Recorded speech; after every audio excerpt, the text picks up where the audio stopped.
Hey guys, Palsteron here. The new Druid Ascendancies just got revealed. Plus, we got a little bit of gameplay showing us Apocalypse from ZiggyD. If you want to check out that full video, I was first going to make a little bit of an analysis, but it was just more bear, wolf, wyvern, right? Showing off plants a little bit more. But I want to really hone in on the Ascendancies now that they're out. Now, we'll be comparing these to what we already knew from the Chinese leaks, but let's start with the Rage node. It has been not touched. And as far as I'm aware, the small nodes won't have changed, but we don't know them exactly. So that's the same. The Spirit node is the same. The bonds, runes, and idols. So we know there's going to be offensive mods here. You can get 40 spirit for each empty charm slot. However, do note that while charm slots early on are not as important, in endgame there's some extremely powerful ones that give you onslaught. You get immune to slow, freeze, stun. So unless you have something against those CCs, it is highly unlikely you're actually going to take this node unless you're a minion build. I already talked about Furious Wellspring in my leak start video as well, so I'm not going to go over it as well. But yeah, the Rage, 1% more spell damage didn't change.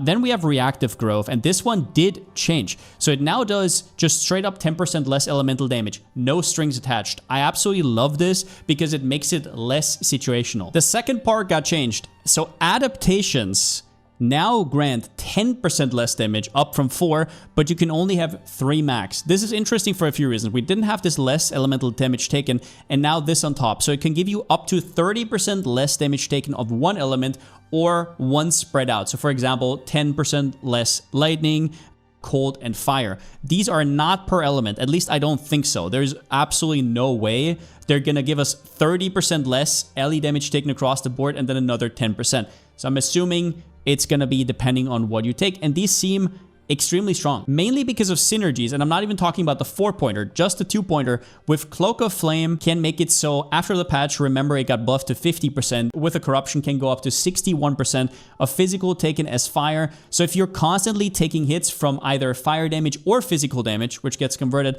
it procs the adaptation. And do note, these have no duration. There's no duration attached. So once you get hit 3 times, you now have this for the rest of the encounter or for the rest of the map. So what that means is just with this 2-pointer, if you have a 61% Cloak of Flame, even on a 50%, it just goes down a little. I don't think these are additive, so I don't think you're going to get 40% less fire damage taken. So we're just going to take it at face value. 10% less LE damage taken, not bad at all. Actually, very strong effect. And that will also work for the Fizz that gets converted. So do remember, whenever you convert physical damage to LE, now that damage will go against resistances. So you take 7.5% less physical damage taken because you have 75% fire resistance or cold resistance or lightning resistance. And the same goes for the 30% less fire damage taken, which will result in even less. So this just went from conditional to very much real. This is a real node now and not just a pathing node to the next one. Now the next one is interesting because this one got actually worse. So 5 of Fizz taken as cold, fire, lightning. Very strong effect, right? Definitely. Once again, converts it so it runs against res. Adaptations have a duration of 5 seconds, double adaptation effect. So while, yes, you're going to get more effect, this now means you need some form of way to proc this, which could be through stuff like Scolds, where you constantly take physical damage, which will then get converted with this to all ailments. So what that's going to do is you're going to take 10% less damage taken from here. And then once you get hit a single time with a physical hit, you will take all 3 elements. That is at least the idea here. And then you're going to get 20% less elemental damage taken. So less fire damage taken, but overall a lot more well-rounded. And this setup would lend itself a lot more to not going Cloak of Flame. So for example, if you want to use your body slot armor for something like Couture of Crimson, you could definitely do that, but the Fizz conversion is still incredibly strong. With that said, at first I thought, well, maybe there's going to be builds where you just take the first 2-pointer, which I think is good design. This second one needs a little bit more work because remember that the adaptations have no duration. You just keep them forever. And here you have to constantly get hit over and over. And you could say that's fine, but if you don't have something to automate that, for example, as we said, with the Scold's Bridle, then that might be a little bit unreliable. That's just going to depend on what kind of content you run and how often you're going to get hit. So this duration actually turned out to be a downside. Very interesting design, I will say overall. Now, the next node we saw was Turning of the Seasons. This used to be a three-part choice, but we already saw in the Ziggy D video that this is gonna be different. Gain 10% of damage as extra damage of a random element, and enemies in your presence have exposure. Now, exposure is enemies have -20 all elemental resistances. This is not like, there's no more fire, cold, lightning exposure. This is now all elements. And do note that exposure does have less effect on unique, magic, and rare monsters depending on what you're fighting, so it's not as good as it seems, but overall, that is a very nice two-pointer, and especially in a sea of PoE 2 Ascendancies that have downsides or are conditional, being able to just grab reactive growth right here for defense, grab a little bit of turning of the seasons for offense early on, especially when you haven't really chosen a path, is just incredible, and not that many Ascendancies can actually do that. With that said though, the last skill left is Apocalypse, and this one was shown in the Ziggy D video. I'll show it to you in a second. Now in the video, it needed 150 glory, so a lot less ramp up. It had the same duration, but it triggered a little bit more often. So it triggered every 0.65, now only every 0.75. So this is gonna make it a lot more consistent. A few notes I have on this one. Actually, let me just show you. So in the background, we thought this Apocalypse, which has these random effects popping out, would just be, I don't know, kind of a fail, right? Because it would just go over the screen, but it auto-targets. Probably the clip playing where it auto-targets the boss over and over. And in the video, he has an Apocalypse with no support, so his staff has physical stats, so he has no plus to levels, no increased spell damage, no nothing, and no support gems either, so that is a zero link, right? No supports. And you can still see it doing quite a bit of damage, and as well as that, I think there's some stuff going on with like extra ailments applied because he's also gonna shock, chill, and ignite, which he shouldn't. So whereas before the showcase, I was very negative about Apocalypse from the trailer, now I feel like spellcasters could be a thing, and I will be experimenting with this because most likely I'll take turning the seasons on my first Ascendancy anyways, even if I will be going Rage. The first node here is just not all that great, the spell damage at the start, and I'm just going to take this, and then I will try out Apocalypse. It seems like one of those that could completely pop off. There's a few reasons for that, and the biggest one, it has no mana cost. Now, it does have an initial mana cost, don't get me wrong, but you're going to get consistent procs, and you can scale its levels, and it has all three tags. It has Lightning, Cold, Fire. You can scale its level to like level 40 with certain things, and 40 even, and it doesn't matter. It will increase only the mana cost of the initial buff. There's no proccing going on. It's not like cast on crit where you have to constantly redo mana. Or for example, a good example here would be Elemental Expression on Scatter into the Winds, which does a lot of damage, but your mana will get destroyed. No, it will cost 0 mana, and do note that you are in the region where you can grab all the skill effect duration in the world. There's going to be a skill effect duration cluster here as well, and Chronomancer over here, and I think you can get up to 10 or 15% on jewels as well. Do note though that other than that video, we don't have any idea how much Hailstorm, Meteor, or Crash Lightning, how much damage it is actually going to deal, and whether you can actually support it with damage, although I think you should be able to, just like the other ones. And you should also be able to support it with more duration.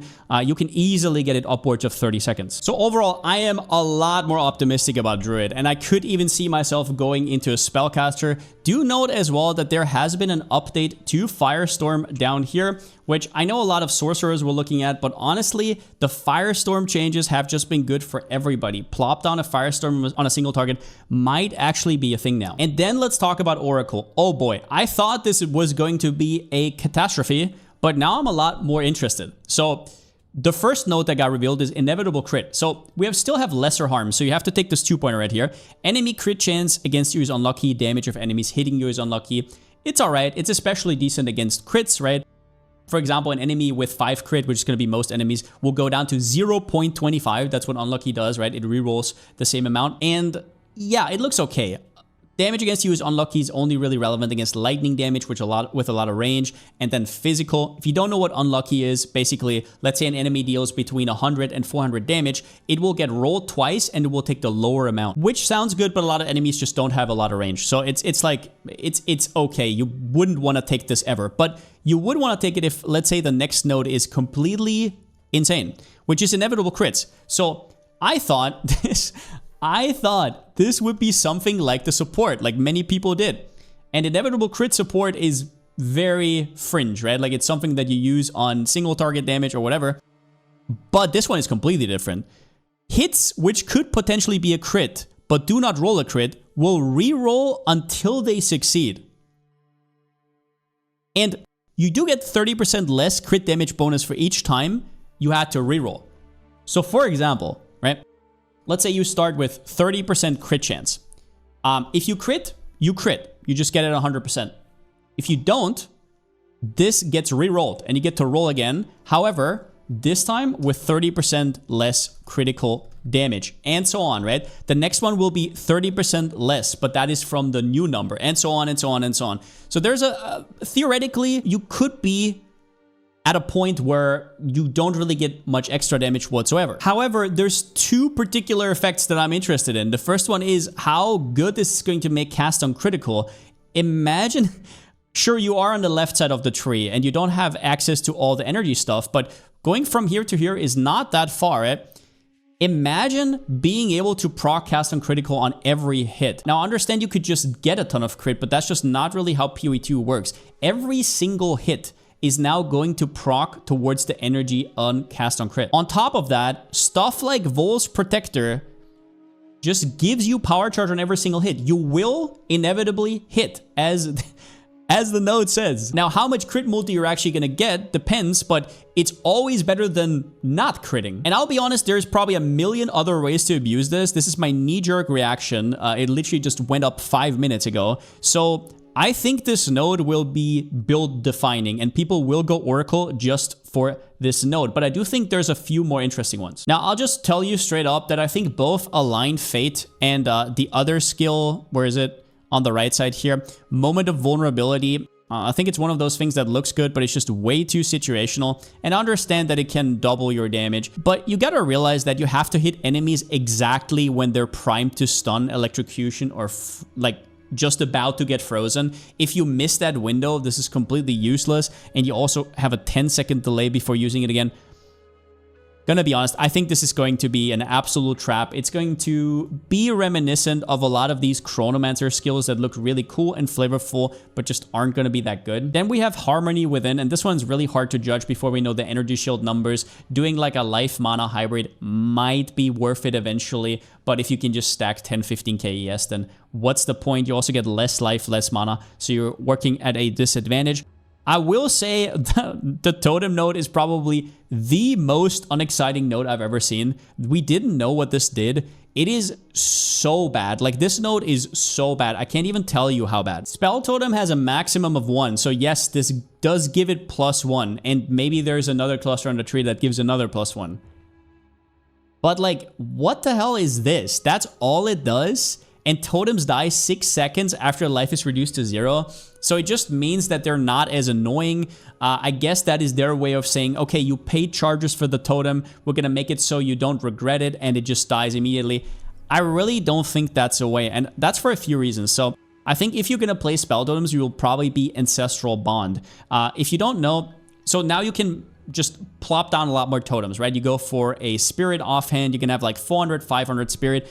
And you can actually reduce that with stuff like Meta Reservation Efficiency, which you can also get on something like the Invoker, which now gets 50% from this node here. That is a new buff. So with the 20% and the 50% from Invoker, if you wanted to go for a full spell totem build, it would only take you 45 spirit each. And you could get to upwards of 10 totems if you wanted to.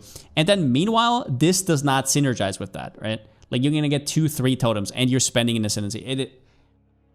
This node is utter nonsense. And then there's a small change on the bottom that I almost didn't catch. So you know Paths Not Taken, which give you passive points on the tree that weren't there, right? So there's going to be new clusters that you're going to have to see what they do. We have no idea right now. And it is not a first point that you take, which I think is a good thing, right? So that means while leveling, you can take it and you can immediately take some of these really powerful nodes. And then the Keystone node, which is a little bit more min-maxy, is going to be second. If you don't know, I can link you this POB down below, but it's basically just all the keystones on the passive tree with a medium radius. So what you will be able to do is, let's say you path from the bottom and you start on the Druid and you take Zealot's Oath. Now you can take any node in this radius without taking its small passive. So for example, let's say there's a good node here. I can just allocate it with 1 point, or this one here, and skip all the trash. And you can do this on any keystone, but you have to take the keystone and you have to path to it. So there is downsides here. You can't take every keystone. Some of them will absolutely screw you over. Some of them won't. Do note though, however, that you can do stuff like timeless jewels. So let's say, for example, that you really want to take Resolute Technique because you want to take Honorless, Breaking, you want to take Guts, you want to take all of these goodies, but it bricks your build because now you can't crit. Well, you can take at least we assume you can. I will say, maybe not, maybe, who knows. You can do a Timeless Jewel and override the Keystone. So maybe it's like bugged and you can't do it if it's not on the tree. But from where I'm standing, I think you should be able to. And you can even now take certain notables here that get buffed by the Keystone. So looking at the Oracle, I think this node right here with the Nebula crits is going to be outrageously strong. And I was just touching the surface here. There's probably way, way more you can do with this with a guaranteed crit every single time. I don't even know where to begin. But the problem is, what else do you take? So you have to take the unlucky crit, which is like unlucky crit, unlucky. It's like okay. It's like worth half an Ascendancy, maybe a little bit more. Then you take inevitable crits, which is build defining. And then you have a bunch of randomness, right? Like you have this, which you would have to build around. It's very particular. You have these skills that are just so situational. Same with Aligned Fate, right? So I don't know if you can take any of those and really get much from them. And then you have Paths Not Taken, which we don't know the nodes for, right? So for everything we know, it could be OP. And then you have the Keystone nodes, which need a lot of min-maxing. So personally, I would say, if you have something really good to do with the Inevitable Crit, if you have a really good idea, go for it. But after taking these two nodes, you're going to have to do some min-maxing to actually have more out of your Oracle and actually gain bonuses. Otherwise, the Shaman just looks amazing. After we now know what this does, you have a good damage node to click, you have a good 2-pointer defensively to click, and then you can kind of make out your build. I'm absolutely like fascinated by Druid, and I'm definitely league starting Druid. And once again, do note that you can change your Ascendancy as of already in patch 0.2, I think it was, right? So don't worry about that. But if you want to start either of those Ascendancies, I think you're going to find something there. With that said, though, hope you guys enjoyed the video. Really happy that they released this before for a little bit of extra theory crafting. There are the Game Awards coming in a few hours. You might be catching me on twitch.tv/Palsteron if you see this video early. I will be watching it. There's like an MTX thing where you can gift one subscription and you get like, I don't know, some MTX. But either way, yeah, I'm stoked. Reinforced to start Druid, probably going to go Shaman early, and I might be playing around with that crit node on Oracle. It looks absolutely fascinating. If there's anything new in the Game Awards that warrants a video, I will make another video before League start. Otherwise, I wish you guys a happy League start, no matter what you're starting with. Even if you don't want to go Druid, which I understand, maybe you want to go safe first, play your meta stuff first, and then look into my updates. I will update you guys every day, so you can see what I'm doing. Definitely do check out the part 2 of the Ziggy D video where he plays through with a lot of the forms. And yeah, since I still don't have a slogan, see you next time.